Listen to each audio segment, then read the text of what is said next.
అందరికీ నమస్కారం. నా పేరు డాక్టర్ గీతాంజలి నరేష్. నేను chief consultant urologist at Anjali kidney care and research centre, Balasamudram, Hanamkonda. ఈరోజు మనం చర్చించుకునే టాపిక్ వచ్చేసి మూత్రంలో ఇన్ఫెక్షన్ రావడానికి గల కారణాలు ఏంటి.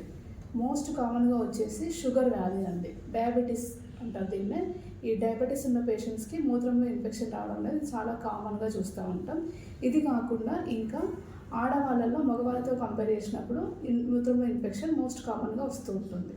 దీంతో పాటుగా మనం మూత్రంలో ఏమన్నా మూత్రం సంచిలో కానీ లేకపోతే మూత్రపిండాల్లో కానీ రాళ్ళు ఉన్నప్పుడు కానీ, లేదంటే మూత్రం వెళ్ళే దారికి ఏదైనా అడ్డుగా ఉంటే, ఫర్ సపోజ్ ఇప్పుడు మనం తీసుకుంటే మగవాళ్ళలో ప్రోస్టేట్ ప్రాబ్లమ్స్ ఉంటాయి. ఈ ప్రోస్టేట్ పెరగడం వల్ల వాళ్ళకి యూరిన్ అనేది వెళ్ళడం అనేది ఇబ్బందికరంగా ఉంటుంది. అలాంటి వాళ్ళల్లో యూరిన్ అనేది లోపలనే స్టోర్ అయిపోయి ఇన్ఫెక్షన్ వచ్చే ఛాన్సెస్ ఎక్కువ ఉంటుంది. ఫోర్త్ కామన్ వచ్చేసి old age. Comparatively young age పేషెంట్స్తో చూసుకుంటే ఓల్డ్ ఏజ్ పేషెంట్స్లో మూత్రం ఇన్ఫెక్షన్స్ అనేది ఎక్కువగా చూస్తూ ఉంటాం.